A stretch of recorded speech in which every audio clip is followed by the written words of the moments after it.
Jú, góðan daginn og velkomin í hlaðvarpið Pæling dagsins. Ég heiti Þórarinn Hjartarson og í dag er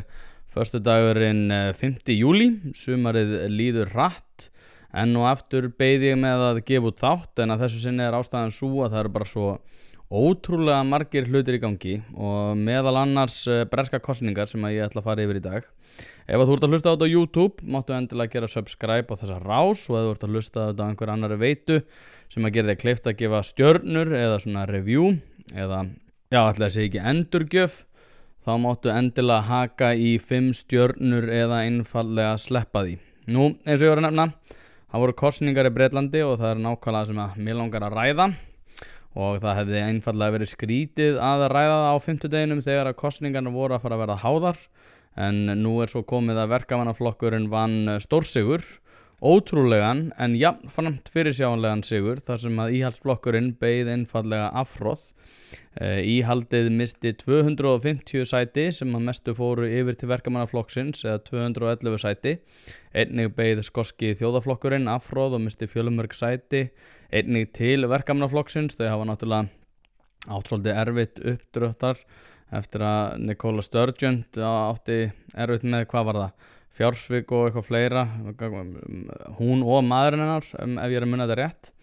En við erum ekki að fara að ræða það. Þetta þýðir að Keir Starmer verður nýr forsætisráðherra Breta, en ég ætla ekki að einbeita mér að því það sem að fólk getur googlað, heldur bara svona koma með mínar athugasemdir allt þetta. En núna þegar ég er að taka þetta upp, þá eru einhverja tölur sem eiga enn eftir að koma, en ég held að það er alveg fyrirliggjandi að sem sagt, þessar kosningar eru löngu búnar og íhaldsflokkurinn beið einfallega afhroð. Rishi Sunak var að segja af sér núna rétt í þessu þegar ég er að taka þetta upp eftir nokkuð svona litlausa ferð sem forsætisráðherra. Hann ætlaði sér að vera mikið umbreytingarafl, en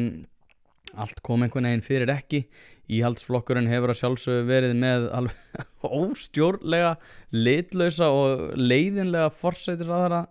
allt frá því að svona David Cameron sinnti embættinu að svona mínu mati. Boris Johnson, hann er ekki hægt að segja, hann er undantekning, það er ekki hægt að segja að hann sé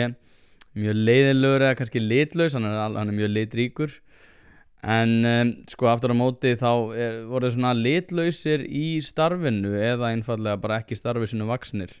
Theresa May var mjög veikur leiðtogi og mistókst að finna farsæla lausn á, eða svona farsælan farveg fyrir Brexit. Boris Johnson var svolítið eins og svona lofttæmt bladra og hrökklaðast úr embætti eftir hressinni á COVID-tímanum. Svo var það náttúrulega Liz Truss sem að var einfallega, ég ætla að leyfa mér að segja, ekki nægilega klár að mínu mati, en hún ætlaði að koma á hæjaískum breytingum á svona ríkisfjármálunum með keynesískum aðferðum, sem er náttúrulega eitthvað svona stórundarlegt fyrirbæri sem að náttúrulega hefur aldrei tekist. En það er að lækka skatta samhliða því að niðurgreiða þjónustuna með peningaprentun, það er að segja opinbera þjónustu, án þess að taka raunverulega af málunum. En svo var það loks Rishi Sunak sem að var að hætta, en fljótu bræði mann ég ekki einu sinni hvað hann gerði. Hann var svolítið litlaus, hann var svolítið leiðilegur og hann var svona ekki alveg í tengslum við fólk sem ég kem aðeins betur inn á eftir. En hann hefur verið forsætisráðherra frá árinu 2022 og eins og ég segi, ég man nú ekki eftir neinu svona fljótubræði sem hann áorkaði þannig. Það voru svona nokkri hluti sem hann sagðist rosalega mikið ætla að takast á við, var komin svona í hálfklára verk einhvern veginn, en náði aldrei að klára hann verk að einhverju viti. En áður en haldið áfram, kannski verðt að nefna að í Bretlandi er náttúrulega svolítið sérstakt kosningakerfi. Það eru 650 kjördæmi, svona first past the post meirihluta kosningakerfi, þar sem að ef þú nær meirihluta þá vinnur þú kjördæmi, þetta eru einmenningskjördæmi. Þess vegna er alltaf talað svona conservative stronghold og labour stronghold í þessu öllu. Og þetta er svona kjördæmi sem eru í flestum tilfellum svona í staðarráðin í að halla sér öðru hvoru megin, sem er sérstaklega áhugavert því að þetta er í raun algjör viðsnúningur frá því að Boris Johnson raskellti verkamannaflokkin, sem að þó fekk mun fleiri sæti heldur en íhaldsflokkurinn fekk í þetta skipti.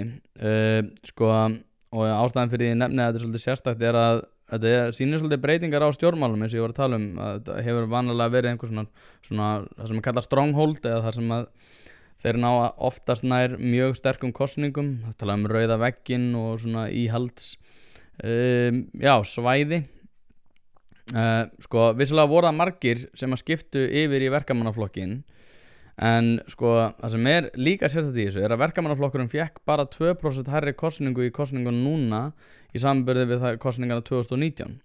sem að þeir náttúrulega skítöpuðu. Og sko stærsta breytan að mínu mati að þessari ástæðu, og ég held reyndar að það sé ekki bara mitt mat, ég held að sko Nigel Farage sé risastór breyta í þessu sem ég ætla að ræða alveg sérstaklega hérna eftir smá. En íhaldsflokkurinn af þessari ástæðu að sjálfsögðu sko, hann hefur náttúrulega komið á algjöru óstjórn varðar öll mál í Bretlandi undanfarin ár, og við erum náttúrulega svona íhaldsflokkar eiga svolítið í vök að verja svo að þeir svona eru með þá ímynd að þeir svona séu svolítið svona, hvað ég að segja, öryggir í öllum ákvörðunatökum og taka svona skynsamlega ákvörðun í ró, en þeir hafa einfaldlega sko verið að skýta upp á bak undanfarin 5 ár. Og það sem að mér fannst áhugaverðast í að fylgjast með þessum kosningum var sko að móta taflborðið eins og svona rætt þetta. Það var verið að ræða það áður en að töluna voru komnar í hús, að sko það hvernig verkamannaflokkurinn myndi koma til með að stýra myndi ráðast af því sko hversu stóran sigur þeir myndu í raunverulega sigra. Og verkamannaflokkurinn myndi þá stjórna annarkvort frá miðju til hægri eða miðju til vinstri. Og þetta var meðal annars rætt í hlaðvarpsþættinum Rest is Politics, sem mitt svona, þangað sem ég fer þegar ég vil fylgjast með breskum stjórnmálum án þess að þurfa að taka allan daginn í það. En þar voru að ræða sko kosningaúrslitin og hvernig þau myndi stýra því, hvort að verkamannaflokkurinn myndi fá svigrúm til þess að einbeita sér að þeim málum og þeirri efnahagsstefnu sem að þeir telja skynsamlega. Það það svona styrkja velferðarkerfin og heilbrigðiskerfið og samhliða því, eins og þeir eru búin að vera að segja, að taka hart á útlendingamálunum. Og þeir eru búin að lofa því, sem ástæðan fyrir því náttúrulega að margir muslimar voru mjög ósáttir við verkamannaflokkin og kusu því sko Green Party, sem eru hliðhollari þá sérstaklega svona málefnum Palestínu. Og þá var valið á milli þess annarkvort að færa sig einmitt til vinstri í svona áttað Green Party eða með því að fá stórsigur að hafa svigrúm til að gera í rauninni hvað sem þeir vilja. Og eins og segi, ef þeir myndu fá einhver svona aðeins lægri kosningu, að þá myndu þeir þurfa að einbeita sér frekar að loftslagsmálum og vera ekki með harða afstöðu útlendingamálum, taka á alls konar svona kynþáttamálum, kynjamálum og fleira þar fram eftir götunum. Og það sem að þeir nefndu í þessum efnum í þessum hlaðvarpsþætti þar að segja var að ástæðan fyrir því að þeir myndu þurfa að velja á milli þessara tveggja kosta væri einfaldlega, og svo ég nefni það nú líka, þetta náttúrulega svolítið eins og við erum búin að vera að sjá hér á landi þar sem að Kristrún búin að taka verkamannaflokk Íslands, þar að Samfylkinguna, og móta þau eftir svona, það ekkert eitthvað sem að þau eru búin að vera að segja eða gera sem myndi alveg vera á skjön við það sem, sko, þau eru ekkert búin að gefa mikið að loforðum, sem svolítið að sama og Keir Starmer hefur verið að heyja svona baráttu á. Hann alveg svolítið póli í þessu öllu, hann getur svona að halla sér bæði til vinstri eða hægri. Það heitir það póli? Nei, það bæ, svo maður líkið þessu nú við hérna, allt sem öll þessi nýjerði. En eins og segi, ástæðan fyrir því að þeir myndu þurfa að velja á milli þessari tveggja kosta, fara annarkvort til vinstri eða hægri, væri út af því að sko sérstaklega með Reform UK að þá myndu þeir þurfa að móta þennan sko nýja veruleika að nýjum forsendum raunin strax byrja í kosningar baráttu. Það að segja að þeir myndu þurfa að skoða hversu stórir hópar eru til hægri og hversu stórir hópar eru til vinstri til þess að reyna að viðhalda einhvers konar stjórn, eins og núna náttúrulega eins og þið eflaust vitið þá íhaldsflokkurinn búin að vera með stjórn á málum í Bretlandi í 14 ár. Þannig að þeir eru strax að fara að byrja í kosningabaráttu með því að skapa umgjörð annarkvort til hægri eða vinstri, og ég held að með við kosningarnar að þá munu þeir svona hallast meira til hægri. Því eins og ég segi, það eru líka ótrúlega margir sko íhaldsmenn, og íhaldsflokkurinn eins og ég er búin að nefna lendi í mjög miklum ógöngum, og þeir kusu íhaldið með óbræði mununum, en svo líka bara rosalega stór hópur sem að vegna óánægjunar kaus Nigel Farage, þar að segja fannst sko íhaldið ekki vera nægilega langt til hægri og væri einfallega ekki búið að sko uppfylla sín loforð. Og eins og segi, ég held að verkamannaflokkurinn muni núna, bara eins og við erum að sjá í Danmörku, eins og við erum að sjá með uppgang Kristrúnar hér á landi, ég held að það verði mjög arðbært og ég held að allir þessi flokkar séu að gera sér grein fyrir því að ef að þeir losa sig við woke-ruglið, að þá þeir að fara að ná miklu betri kosningum. Og þáttastjórnendur þessar hlaðvarps sem ég var að tala áðan heita Rory Stewart og Alistair Campbell og þetta heitir Rest is Politics. Þeir eru líka með annað hlaðvarp sem heitir Leading, það sem tala við fólk og svona áhrifafólk í breskum stjórnmálum og víðar. En þeir spurðu Rachel Reeves, sem nokkuð fyrirsjáanlega nýju fjármálaráðherra Bretlands, hvernig þau ætluðu að takast á við nýtt afl Nigel Farage, sem ég reyndar ekki mann að nefna hennu sinni. Hann fekk 14% atkvæða en aðeins 4 sæti. Ég ætla reyndar að fara aðeins betur yfir þetta eftir. En sko, hún nefndi í rauninni ekkert hvernig hún myndi koma til með að taka þetta afl. Það að sjálfsögðu ekki, eins og þeir nefna í þættinum, sko físilegt fyrir vinstri flokk að takast á við Nigel Farage með því að verða Nigel Farage. Hvað þá, eins og ég segi, sérstaklega ekki ef hann ætlar að halda einhvers konar ímynd sem vinstriflokk. En við sjáum til hvernig þetta allt spilast. En sko, þetta mjög áhugavert og ég held að þetta sé áhugavert líka fyrir Ísland sem ég að fara að koma inn á eftir örskamma stund. Því að ég held að verkamannaflokkurinn geti núna, eins og segi, hann að fara að hrista af sér allt þetta woke rugl og allt þetta svona kynfyllin eða fylliði eyðurnar rugl og rauninni komið með risa meirihluta og sökum þess að ég tel og Keir Starmer sagði í rauninni upphafsræðu sinni sem nýr forsætisráðherra að hann myndi koma til með að umbreyta verkamannaflokknum og þeirri vegferð var ekki lokið. Og eins og segi, þetta rosalega, því ég nefndi einmitt í síðasta þætti sko, að framtíðin hægrisinnuð og það vinstrimönnum að kenna. Og sko, nú að koma til mér fram greining í Frakklandi, ég var að lesa þetta í morgun og reyndar víðar, en þetta var sérstaklega Frakkland, að svokallaðir hægri flokkar, svona öfga hægri flokkar, eru sérstaklega að sækja sitt fylgi til lágtekjuhópa. Og þetta fer gegn hinni svona almennu hugmyndafræði að hægri flokkar séu flokkar henni ríku. Myndi maður ekki ætla þá að öfga hægri flokkar væru fyrir hérna ofurríku. En nei, svo virðist ekki vera. Þetta sem sagt þannig að fátækari hópar eru, sérstaklega þeir sem eru svona á strjálbýlisvæðum, eru í auknum mæli að kjósa þessa svoköllu öfga hægri flokkar sem ég veit ekki alveg af hverju maður búin að gefast upp á að móta einhvers konar eigin skilgreiningu á, því að þetta náttúrulega ekkert hægri hópar. En þetta náttúrulega innan ákveðins þema sem að Ernesto Laclau og Chantal Mouffe ræddu fyrir mjög mörgum árum þegar fært var rauk fyrir því að vinstrið sem að vildi berjast gegn rasisma, kvenfyrirlitningu og samtíningi annar einhverja svona einkennafrasa og annað sko sem að hefur verið svona, eins og segi, vatn á millu réttrúnaðarins undanfarin ár, að þetta einmitt sá hópur sem að vinstrið ætti að gefast upp á. Það að segja þessi lágtekjuhópar, vegna þess að viðhorf lágtekjuhópa væru oft á skjön við fyrirliggjandi hugmyndafræði og því ætti sá hópur ekki að vera að leitast eftir því að fá stuðning. Já, þau ættu í rauninni ekki þetta nýja vinstri sem væri svona þetta réttrúna vinstri eins og sem búið að springa andlitið á okkur núna og reynda þeim sjálfum, ætti ekki að sækja sinn stuðning í lágtekjuhópa. Hann var aftur á móti færstur rauk fyrir því og þetta náttúrulega setur þetta í ákveðið samhengi að þau ættu samt sem alltaf að vera að tala lágtekjuhópa, ekkert að gera fyrir þá sko, ekkert að hlusta á það, þeir eru svona heimskir rasistar og heimskir svona kvenfyrirlitning og fleira því líkt. En svona til að færa rauk fyrir máli sinu þá ætti þeir að vera notaðir sem svona barefli í pólitískri hugmyndafræði til þess að segja já, ég að tala fyrir fátækarafólkinu sem þau voru náttúrulega aldrei að gera. En þetta ræðir einmitt í bókinni Hegemony and the Socialist Strategy. Ég myndi rétt? Já, ég held að, ég ætla að checka þessi. Jú. Það svo sagt Hegemony and the Socialist Strategy. Og eins og segi, þetta eru náttúrulega hugmyndir sem að eiga rætur svona reykja til 7. áratugarins og hafa náttúrulega umbreytt vinstrinu í það sem það í dag. En núna sem betur fer að verða bakslag í þeim efnum og vinstriflokkar í Evrópu eru farnir að átta sig á hlutunum og farnir að berjast aftur fyrir kjörum lágstjættara hópa í því landi sem þeir búa,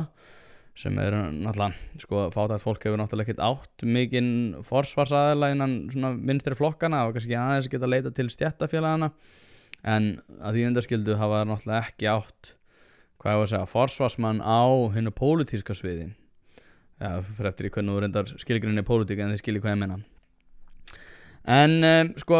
förum að þessi, sko, af hverju íhaldsflokknum að ganga svona illa? Sumir myndu segja að það væru utanarleikindi aðstæður,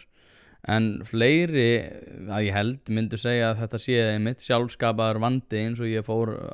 svona aðeins yfir hérna áðan. Hér fyrrum þingforseti eða Speaker of the House, John Bercow. Mörg ekkert muni eflaust eftir honum ef þið hafið hort á samtíning þess að horfa til þess á David Cameron og þar sem hann öskarar hérna Order! En hér hann sem þetta fjalla málin fyrir kosningarnar í gær. James Callaghan, Margaret Thatcher, John Major, Tony Blair, Gordon Brown, David Cameron, Theresa May, Boris Johnson, Liz Truss and Rishi Sunak. I say with no pride at all, because like all of you, I care passionately about the state of our polity and of our country, that the last three mentioned have despoiled the office more than any that I can recall. And that, I think, is truly sad. Hann eins og þannig að telja upp alla þá forsætisráðherra sem hafa verið síðan hann fæddist og hann segir einfallega að þetta að þetta séu bara verstu forsætisráðherrar sem hann hefur séð og að það sé einfallega staðreind að þessi þrír hafi aldrei átt að verða forsætisráðherrar. Hann heldur svo áfram með því að segja að Liz Truss hafi verið versti forsætisráðherra frá upphafi og það hefði átt að vera henni ljóst að hún væri ekki stakk búin til þess að valda þessu embætti, en eins og hann segir sjálfur að það virtist vera eina manneskjan sem var það ekki ljóst að mati, eins og segir John Bercow. Og sko, hann má alveg fara rauk fyrir því eins og ég nefndi hér á ofan, en svo að því sé nú haldið til haga líka þá náttúrulega John Bercow orðinn hluti af allavega stuðningsmaður verkamannaflokksins. Það gerðist árið 2021 en hann var lengi vel óháður og studdi íhaldsflokkinu undan því. En þetta sko, ég held að þetta sé samt alveg,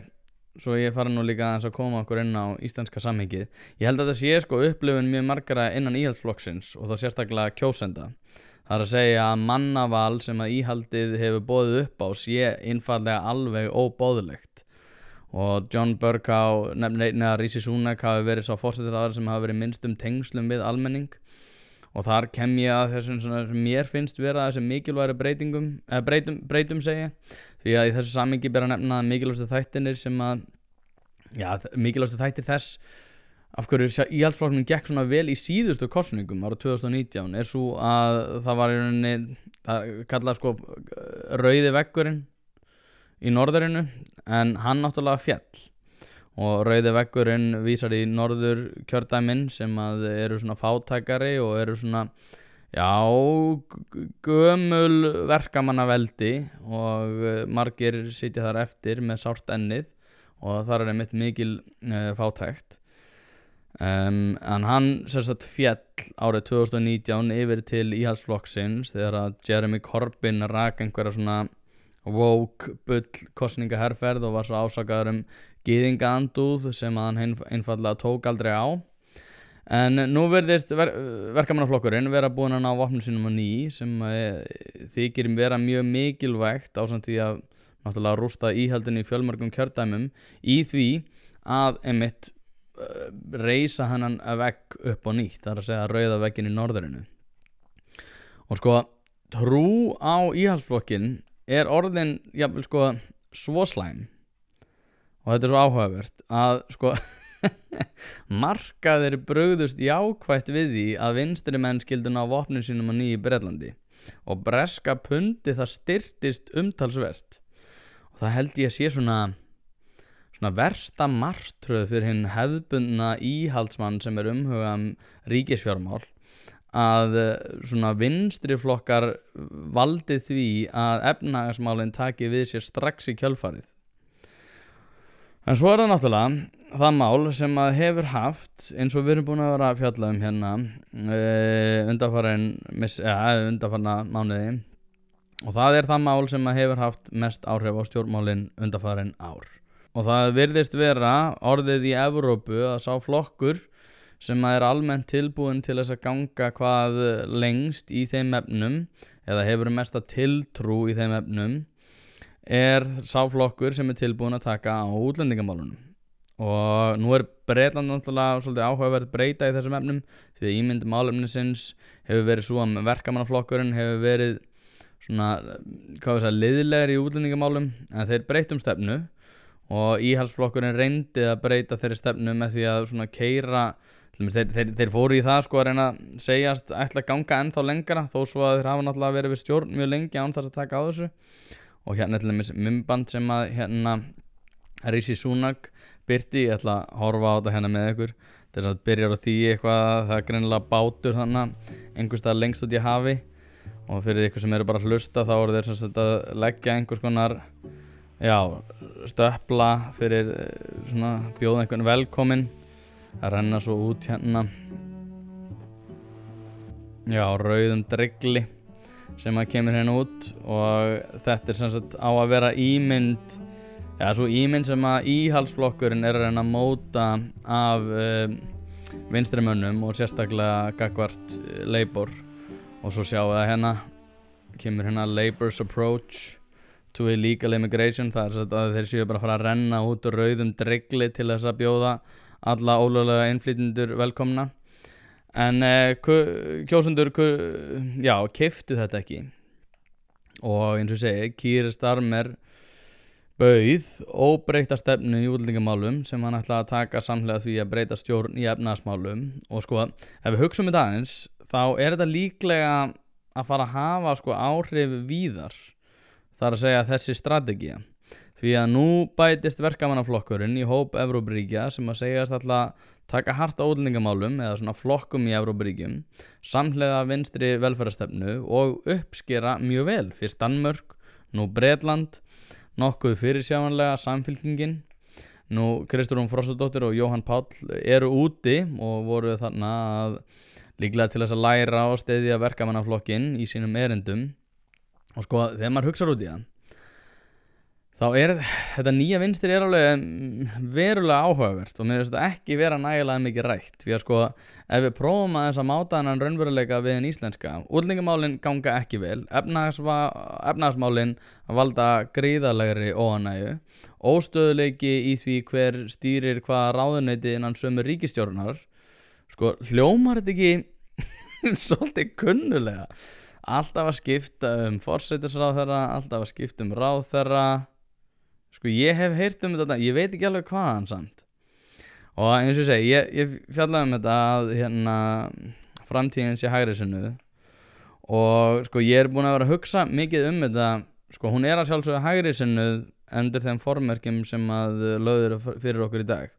En það bara út af því að það búið að skilgreina sem slíka. Og ef maður spáir í því, þá það sko kannski óeðlilegt að veita fólki skilgreiningavald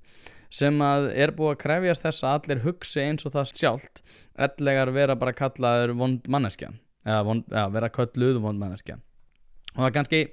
ekki mitt að fara að skilgreina vinstrið, en ég treysti mér aftur á móti alveg til að skilgreina fólk sem að hefur sko haldið frjálsri umræðu í gíslingu undanfarin ár með hótunum og sálfræðihernaði í öllum málum. Og sjáum líka hvað þetta fljótt að falla. Bara, þú veist, breski íhaldsflokkurinn. Breski íhaldsflokkurinn fellur. Sko, ef ég væri sjálfur núna, þá væri ég orðinn mjög stressaður. En sko, langar að setja þetta aðeins í samhengi, því að Sema Erla skrifaði færslu á Facebook á sama tíma og verkamannaflokkurinn var að raskjalla kosningarnar í Bretlandi og náttúrulega með Samfylkingunni sem var hann úti að styðja þau. Og hún skrifaði þessa grein, Facebook post Samfylkinguna. Hún byrjaði færsluna á því að fjalla það hvað hún hafi verið heimakær í Samfylkingunni á sinni tíma og ánægð með störfin áður en hún hætti í flokknum árið 2023. Kornið sem hafi fyllt mælinn var þegar að Samfylkingin bauð fjölmiðlakonu sem held ég Arnþrúður Karlsdóttir, ef ég með þetta rétt, til þess að vera með einhvern spjallfundi á vegum Samfó. Arnþrúður Karlsdóttir að sjálfsögðu fyrir þá sem ekki vita þáttastjórnandi á Sögu, útvarpi Sögu, og svona fræg fyrir það að vera með svona, litríkar skoðanir, en Samfylkingin náttúrulega var þarna að reyna að móta sig sem nýtt umræðu afl í því hvernig ætti að reyna takast á málefnin einmitt með vísan til bestu röksemda færslana, en það var ekki eitthvað sem að Samfylkingi var endilega þekkt fyrir áður, en það ekki að fara rök fyrir neinu öðru en að það gangi nokkuð vel. En sem að telur þó að flokkurinn hafi farið úr öskunni í eldin síðar með því, og nú vitna ég í færsluna, að Jafnaðarflokkur Íslands stefnir með nýrri forystu sem hefur tekið meðvitaða ákvörðun að fórna grunngildum jafnaðarstefnunar mannréttindi, mannúð og réttlæti til þess að sigra kosningar. Málefni flóttafólks, málefni jaðarsettra hópa, frelsi Palestínu og fleiri mikilvæg mál sem eru flest meðal helstu mannréttindamála af nútímans eru einfaldlega ekki á dagskrá hjá Samfylkingunni og tilvitnun lýkur. Ég var ekki búinn að plana neitt að ræða, en eins og segi, við erum alltaf að tala um þessar skilgreiningaratriði. Skilgreiningin á mannréttindum orðin svolítið einkennileg, því að sjálfsögðu hægt að færa rök fyrir því, ekki bara færa rök fyrir því, ég held að það slá því föstu að það sé verið að brjóta mannréttindi víðsvegar heiminn, en ég veit ekki hvort að það sé að fara gegn mannréttindum eða vera einhvern veginn að gefast upp á mannréttindum með því að vera íslensku stjórnmálaflokkur sem ekki með svona, hvað ég var að segja, að leggja mestu áhersluna á það hvaða stríður eiga sér stað í Miðausturlöndum. Og sem að ég talar um það að Samfylkingin boði harðalínu stefnu í málefnum flóttafólks og normalisera útlendingaandúð með aðgerðaleysi sínu og gangi erinda síonista og standi aðgerðalaust þegar hatursorðaræði í Pontu á Alþingi og í Bretlandi og stuðningur við verkamannaflokkin í Bretlandi sem að þau væri nú að sínu verki væri glæpsamlegt sögum þess að sá flokkur væri að styðja þjóðar annars skilgreiningadri, ég alltaf að fara aðeins meira ofskrift. Það að segja við einhvern að þú styðjir þjóðarmorð í Palestínu, í fyrsta lagi, ég velti líka fyrir mér, ef þú segir þetta við einhverja mannesku sem að segjast ekki vera með kannski fullmótaða afstöðu eða eigðir ekki nægilega miklum tíma í það að kynna sér það mál, sé sjálfkrafa orðin, þetta sama ruglið og var Silence is Violence sem að kom með einhverjum réttrúna Black Lives Matter og fleira þvíumlíkt, þar sem að fólk var einmitt að segja bara ef að þú ert ekki að kynna þessi mál, fjallum þessi mál og í aktífri aðgerð í því að takast á við þetta samhliða öllum öðrum, að þá ert þú að styðja og ert bara ánæður með þjóðarmorð og morð á öðrum minnihlutahópum. Líka bara strategíst, ertu líklegri til þess að styðja málstað hverskins einstakling sem að telur sig vera forsvarsmann í einhverju mannréttindabaráttu, stundum náttúrulega þessar mannréttindabaráttu einhverju uppspunni, að þú sért líklegri til þess að fá þessa mannesku í lið með þér ef þú segir henni og skammar hana fyrir það og ásakar að vera að styðja þjóðarmorð í Miðausturlöndum. Svo talar hann að, eins og segi, að verkamannaflokkurinn í Bretlandi sé að styðja stríðsglæpi Ísraelsríkis og náttúrulega transfóbíu til að setja hennar kirsuberið á toppinn, sem að endar með náttúrulega öllum í þessum umræðum að einhver sem að lýsir einhvers konar afstöðu í einhverju máli, hann transfóbía líka, hann kaupa þetta. Og ég nenni nú ekki að lesa meira í því sem hún nefnir, en þið sjáðu í hvað þetta stefnir. Og hvað ef að Kristrún einfaldlega búin að átta sig á því að fyrir hvert atkvæði sem að fylgir, eða hvert atkvæði sem fer frá henni,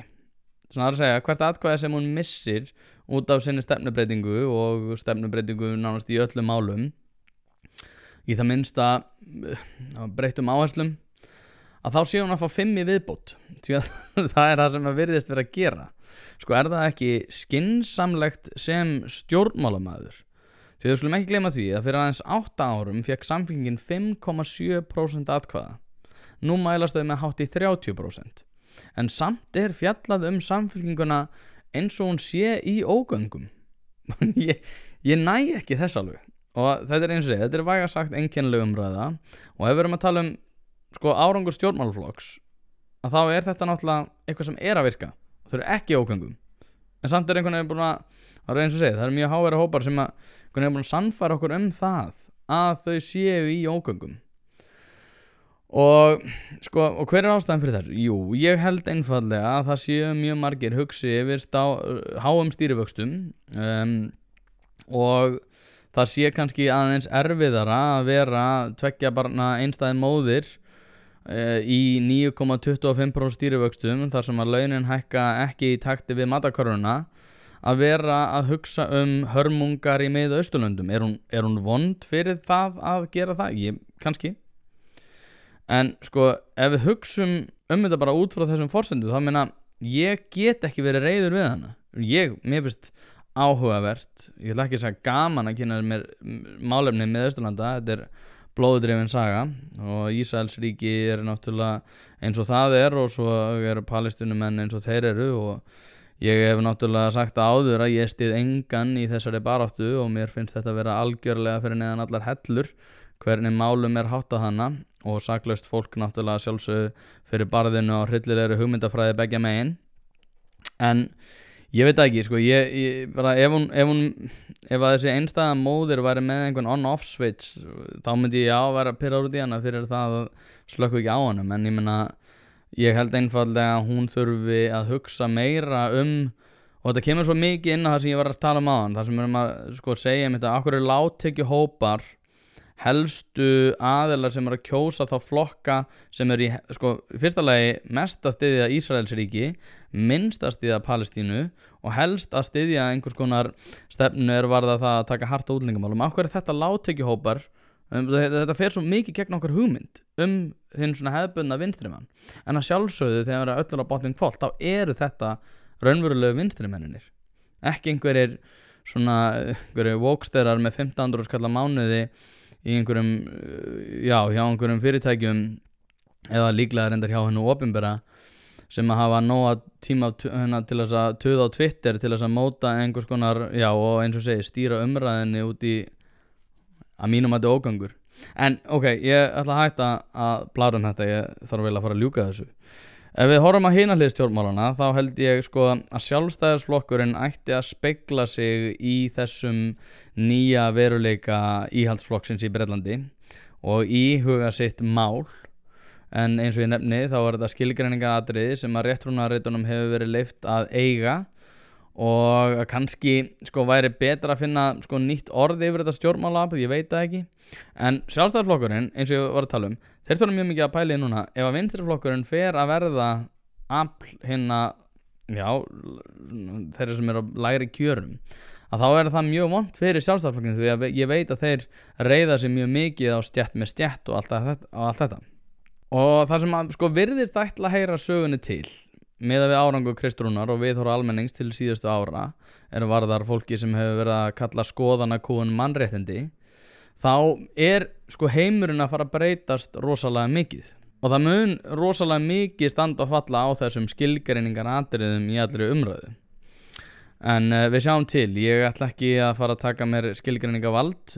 mér mislíkar það, þó svo að ég reyndar til að þeir sem að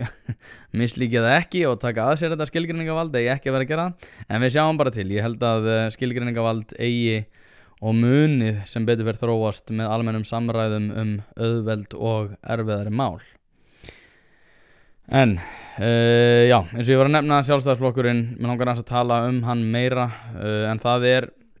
setja kannski aðeins í samhengi við þetta, það er rúsínan í pylsuendanum, það er Nigel Farage, sem að ég Hann er náttúrulega lang áhugaverðast að breyta hann í öllum þessum kosningum. Bara fyrir örskömmu þá mældist hann jafnstór og íhaldsflokkurinn, það er að segja Nigel Farage Reform UK flokkurinn, og þetta var aðeins örfáum dögum fyrir kosningar, en það fylgi súrnaði eftir að koma upp myndbönd þar sem að Nigel Farage sagði að Putin væri svo forseti sem hann leiti helst upp til, en dró síðan úr þeim ummælum. Hann tweetaði einnig að innrás Rússa inn í Úkraínu væri vestrænum ríkjum að kenna, sem þetta skoðun sem mjög margir hafa, og að það megi rekja þessa innrás til þess að NATO hafi haft hugmyndir að auka herbúnaði í austri og jafnvel ganga svo langt að Úkraína myndi ganga í NATO. En sem stjórnmálamaður, Nigel Farage mjög áhugaverður, en hann er ekkert svakalega klókur stjórnmálamaður. Ég veit ekki hversu ofta hann hefur reynd að komast inn á þing, en hann er ekkert svakalega klókur stjórnmálamaður, þó svo hann sé mjög klókur og hann er mælskur, En það er sjálfsög, eins og segi, það er heimskulegt að segja þetta á Twitter þegar þú getur ekki gert betur grein fyrir afstöðu þinni í löngu máli. Og hann reyndar sagði í kjölfarið að hann hafi verið að vara við slíkri árás í meira en áratug í Evrópuráðinu, en svona eins og ég segi, þú skrifar ekki svona á Twitter þegar þú ert að huga að því að fara í stjórnmál. Saman hversu rétt, en ég meina kannski er það bara einkennilegt við þá gagnvart stjórnmálum, ég veit það ekki. En Nigel Farage er, eins og segi, áhugaverðasta breytan, því að hann er í rauninni eini frambjóðandinn sem að náði að vekja athygli á sjálfum sér sem frambjóðanda. Það er að segja, breskur almenningur virðist ekki hafa verið mjög spenntur fyrir því að mæta á kjörstað til þess að kjósa tiltekinn aðila, heldur var það annarkvort til þess að kjósa gegn íhaldsflokknum og þar að leiðandi taktíst og kjósa verkamannaflokkinn eða Reform, eða til þess að viðhalda íhaldsflokknum svo að hann myndi ekki bíða afhroð. Nigel Farage fór samt allt aðra leiðin náttúrulega að móta sína afstöðin sem ég var að nefna, lagði nokkuð mikið púður í það að berjast gegn réttrúnaðinum sem að ég veit að er mjög mikil eftirspurn eftir í Bretlandi, en eins og annars staðar þá er réttrúnaður náttúrulega í ákveðnum íflugumynd sem betur fyrr, og ég veit ekki hvort þetta sé það mál sem þú getur bara lagt áherslu á. Og eins og segi, í Bretlandi það er frekar áhugavert að fylgjast með almennri umræðu þar og fylgjast með hvernig jafnvel hlaðvörp og aðri þættir hafa þróast rosalega hratt í átt að ákveðna andstöðu við réttrúnaðinn. Ég myndi jafnvel segja að Bretar séu komnir umtalsvert lengra heldur en Íslendingar, en bara fyrir örskömmu var fólk að spá í hvernig fólk var að litin og hjá hverjum fólk var að sofa og öll þessi stórfurðulegu orði yfir hin og þessar kynhneigðir, upplýsingar sem að náttúrulega enginn nennir að ræða og allir taka í sátt svo lengi sem það er ekki stanslaust umræðefni. Þá er ég ekki að tala almennt réttindi samkynhneigðra, heldur pan og adót og polyfluid, andró, eitthvað. Og Nigel Farage keiriði á því sem að allir eru náttúrulega sammála þessu í hljóði. Maður á ekkert samræður við fólk, eins og ég fæ bara ég ætla ekki að segja allir, en ég meina mjög margir sem að færa til mig sér hlaðvörp og þetta málefni kemur upp, mjög margir sem að nefna bara eftir að þetta er náttúrulega algjör þvæla, ég er náttúrulega ekki að fara að segja þetta ofinberlega, en ég er mjög ánægð með það sem þú ert að gera. Ég er bara, takk, en þú veist, það er allir sammála það að þessi réttrúnaður er leiðinni til lok. En hérna er einmitt ég ætla bara að gefa ykkur smá sýnidæmi af því hvernig Nigel Farage taklaði eitt slíkt. I was asked the other day, what was I going to do for the black community? Do you know what I said? Nothing. Absolutely nothing. I couldn't give a damn whether you're black or white, whether you're gay or straight. I really don't care. You'll be judged by your character. You'll be judged by your ability. You'll be judged by, are you a contributor to society or a taker out? And right at the moment, this is considered to be dangerous, radical thinking. But I think if we can start to explain why this matters, if we can start to explain that that's the only way we're going to have any chance of a unified society that works together, with mutual benefit for each other, I think this is one of the next great political battles, and we're going to need some quite brave leaders. Og eins og ég nefni, þetta er örugglega það sem að flestir vilja, hvort sem þeir eru þeldökkir eða hvítir, því að við spáum í þá er náttúrulega eina leiðin að einhvers konar fjölmenningu sem er svo oft talað að við viðurkennum fyrir sjálfum okkur að okkur eigi að vera drullu sama það hvernig fólk á leitin eða hjá hvernig þú sefur en þetta skilaði eins og segi ekki miklum árangri og ég held bara að þetta sé ekki þannig mál að þetta er eina sem sérstaklega ekki þegar sko efnahagshorfur eru svona vondar þá einhvern veginn þetta gæti kannski hafa virkað eða einhvern tímann áður sko ég gerir mig ekki alveg grein fyrir því einhvern tímann þegar sko stýrivextir og verðbólga er ekki svona há en eins og segi, þeir fengu samt sem áður 14% Reform UK sem er náttúrulega hellingur en aðeins 4 sæti og ástæðan fyrir því er náttúrulega eins og ég fór yfir í upphafi er þessi einmenningskjördæmi og íhalds- og verkamannaflokkurinn náttúrulega með svona, þeir eru með miklu meiri ítök á svona ákveðnum svæðum og eru náttúrulega miklu strategískari í því að ná þessum einfalda meirihluta en já, svo ég kjóma líka inn á með sjálfstæðarflokkin sko, Nigel Farage sagði vera hluti af þessu nýja öfgahægri sem eru auðvitað ekkert hægri en marka má þróun erlendis eins og í Fraklandi, Þýskalandi, Svíþjóð og Hollandi þá gæti þetta nýja afl undir forystu Nigel Farage náð miklu meiri athygli heldur en áður hinir flokkarnir sem ég var að nefna eins og í Þýskalandi, Svíþjóð, Hollandi og víðar eru náttúrulega búin að vera mjög lengi að og eru núna að ná mjög miklum árangri Nigel Farage er mælskur og því geti hann valdið usla á þinginu sem að er alltaf gaman að fylgjast með þetta er líklega skemmtilegasta þing sem að hægt er að fylgjast með það sem að er svona keimur af breskum bandir þar alltaf en sko já eins og segi sjálfstæðisflokkurinn ég veit ekki alveg hvernig hann getur speglað sig sem veruleika sko. Ég er alveg sympatísk akkar því sem að þau eru mörg að segja sem er að þau hafa ekkert haft rosalega mikinn marga stuðningsmenn á þinginu í því að takast á við þessi mál mér finnst það ekki vera sanngjarnt til dæmis þegar sjálfstæðisflokkurinn er að segja hérna þetta er komið út í ofn í útlendingamálunum og þau segja hérna já þeir eru búin að vera með flokkin allan tíman hvað er þetta? Ég held að sko Arndís Anna hafi til dæmis haldið sko 130 ræður þegar að síðasta útlendingafrumvarp fór í gegn sem betur fyrir ekki núna því að náttúrulega bara hlutinin hafa breyst en ég veit, sko, maður veit alveg að sjálfstæðisflokkurinn vill gera allt öðruvís heldur en kannski þessi ríkisstjórn er að gera og mér finnst ekki sanngjarnt að segja við þá já þið eru bara hérna ómögulegir út af því að hérna þið voru með stjórn á þessu en mér finnst það alveg að foreldrar þurfa að fara að spyrja sér nokkra spurningu það hvort að þau einfallega valdi þessu þegar að út af því að sko ég held að Evrópa og þú veist, sérstaklega eftir þegar maður er að fylgja svona mikið með dót á Twitter ég held að Evrópa muni miklu meira mótast af því sem er að gerast í nágrannaríkjum heldur en hefur verið áður kannski hefur það, ég þyrfti Óla Harðar til þess að útskýra þetta fyrir mér en mér finnst allavega svona innanlandsmál og hafa svona átt meiri degluna svo náttúrulega þegar innrás á sér staði í Evrópu, í hérna Úkraínu Evrópu náttúrulega og stríði fyrir botni Miðjarðarhafs, COVID, þú veist það var allt svo alþjóðlegt, ég held að við séum miklu meiri svona nánari tengslum og ég held að þróun erlendi sem muni valda miklu meiri, koma til með að hafa áhrif á málefni hér á landi. Ég var nú ef þið viljið hlusta á dagmál þar sem ég var að ræða bandarísku kosningarnar við Hermann Nökkva hjá MBL þá einmitt fer ég svolítið yfir þetta að við erum miklu nánari tengslum og við sjáum líka bara alltaf umræðu miklu meira mótast af einhverju svona evrópsku einkenni. Það er miklu meira til umræðu einhver svona evrópskt einkenni svona umræðu útlendingamál hefur mér alltaf fundist svolítið sérstökt því að sko útlendingar sem breyta innbyrðis er miklu áhugaverðari heldur en Íslendingar útlendingar til dæmis. Ég veit til dæmis að það er miklu meiri andstaða við móttöku flóttafólks meðal Pólverja ef þið bara spyrja þá. Þeir segja til dæmis að jafnvel aðrir Evrópubúar eigi ekki að koma hingað til lands það lega bara eitthvað að fylla í eðuna hverju það ætti að vera en Pólverjar eru risastór hluti af útlendingum hér en vilja samt sem áður taka miklu harðar á öllum þessum málum heldur en kannski meðal Íslendingurinn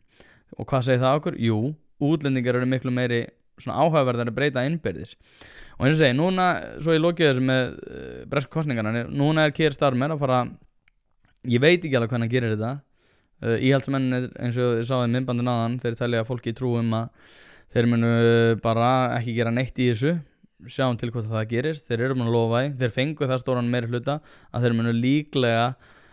halla sér meira til hægri þar að segja gera íhaldsflokknum ennþá erfiðara og því að sko ef við hugsaum þetta líka sko hvað gerir sjálfstæðisflokkurinn í miðflokknum til dæmis, sem ekki alveg sambaralegt dæmi en samt sem aður. Ég meina, miðflokkurinn alltaf að fara að toppa þá í því hvort þeir séu tilbúinu til þess að vera hægri sinnaðri í útlendingamálunum, en aftur á móti þá getur samt sjálfstæðisflokkurinn ekki fært sér til vinstri, þannig þeir eru svolítið á milli steins og sleggju í því. En og svo ég nefni það nú bara í 100 skipti, þeir eru að fara það kemur ekkert á óvart ef að það sem búið að gerast núna í Bretlandi myndi koma til með að gerast á Íslandi, því að allar forsendunar eru fyrir hendi, allar sem við erum með útlendingamálin sem að Kristrún búin að segjast allar bara að taka hart á, við erum með efnahagsmálin sem er mjög mikil óánægja með og velferðarmálin og heilbrigðismálin sem að Kristrún, allar þessar breytur eru nákvæmlega eins. Þannig að segi, ef þau eru sjálfar þá myndi ég aðeins fara endurskoða hvernig þið viljið tækla þessa hluti, en ég farin á fund, ég orðinn allt og seinn, þetta var blaður út í hið óendanlega, því ég vonaði að hafa það gott helgina, komið vel fram við hvort annað segi, og bless.